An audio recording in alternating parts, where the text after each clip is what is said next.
I've been working on proof copies for these books, and although this book is not from the Austin Library and now into Recycled Reads, it's just been released, I happen to have proof copies here if anybody is interested in learning about this book at all. Once again, I'm going to try three incredibly differently themed pieces. Let's start with a very sad one. I heard this story and I had to write about it, and it is called Unique Noise. I have shared my call with the world, and for those close who listened, they responded. So I shared, and we were happy. Now I have stepped onto foreign soil, and suddenly I feel so alone. There is suddenly no one for me to call to. I am lost, with no chance for me to share my soul. I recently heard of a lonesome whale in the Pacific.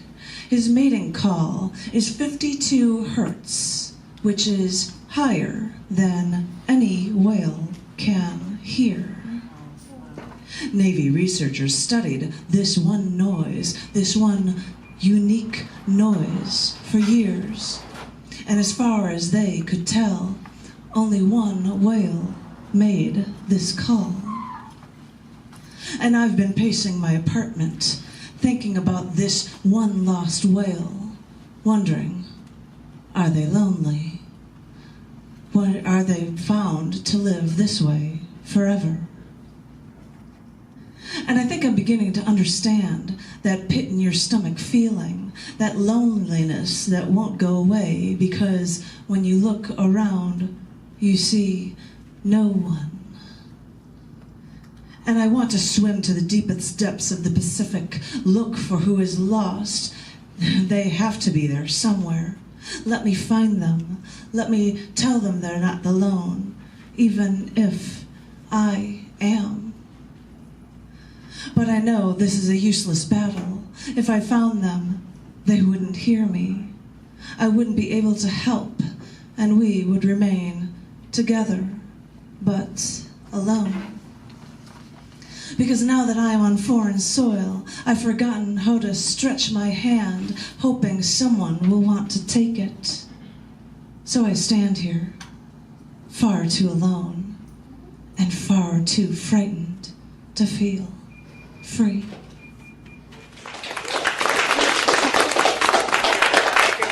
You said you were looking for themes for things. I believe there was some open mic in Georgetown that had a theme, and I think you were supposed to write for, what do you have too much of? And there were many different ways you could take that one, and I call it, you know there are. This one is called One Who Has Too Much. People may have looked her way and thought, wait a minute, she's had it made all along. She's got ahead at work, she made a ton of money and traveled around the country, and yeah, they tried to kill her, but after it's over, she found herself a man. Isn't that what it's all about anyway? And she is running her poetry scene in one of the biggest cities in the country, and don't even dare call it the second city, because those who know what the East Coast snob you are, and that you don't know a thing about architecture or diversity or doing anything with your fellow man. So even though she's been ripped from her roots, I mean, what the hey? She's got everything she materially wants, and like they said in the 80s, what's her damage? I wonder what she'd say. I'm sure she'd probably say, you might be right, and he was and is the perfect person for me, and it's a shame that it took almost dying for me to find him. But then she'd think, don't think for a second that I'm the woman who has too much. Sure, we can complain that we lost most of our savings because of the crash after the internet boom, but I lost my soul before then. What do I have too much of? I have too much anger. I have too much angst. I have too much depression. Because if you think you have it all, you don't. Even if you have it all, you also have whatever everyone else doesn't want. And you have to live with the torture all your life as you look around and wonder why everyone wonders why you seem so sad when you seem to have it all. Well, You're right. I do have it all. I have the pain of 1,000 soldiers running toward an enemy they do not understand, being told to kill when it's against their will. But this is their only choice. And even if I didn't see the slaughter, trust me, I went through the recovery for far too many months, for far too many years, and I'm still recovering from something that someone else did to me.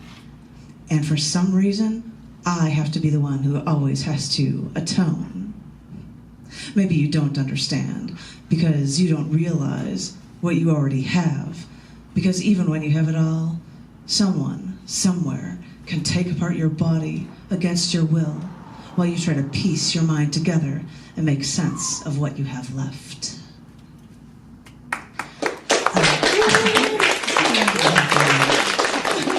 This one's called it's called Exhaling Toxic Fumes. So, he and his friends brought me to some party in some stranger's house, and one of his friends says to me, "I'm buying a balloon here. Want a hit?" And I'm guessing it's a Whippet balloon, but I'm not even sure.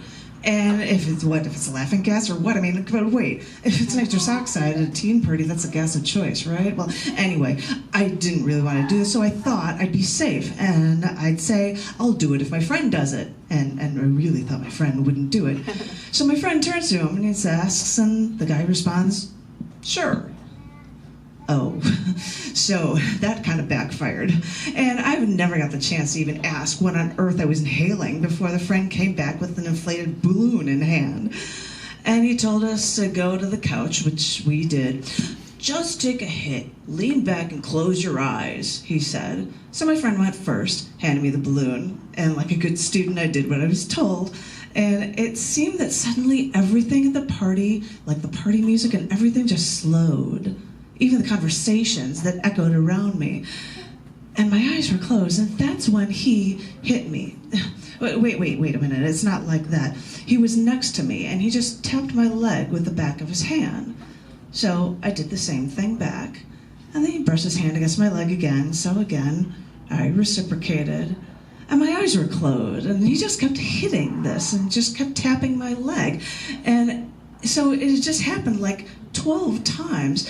And then it occurred to me that the music had stopped. So I opened my eyes, and I looked over at him, and he was just staring at me with saucers for eyes.